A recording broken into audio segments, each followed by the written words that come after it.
If you sit down and look at a blank screen when you're writing an email, I want to give you a little tip here, a little hack that will help you when you're writing those emails. Number one, I want you to imagine you're writing to a friend, one person. You're not writing to 100 people, 500, 5,000, however many people are on your list.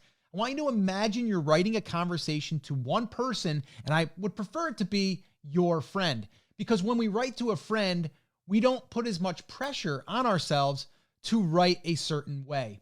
And your email list subscribers will also sense this, that it's more from a person and not a business.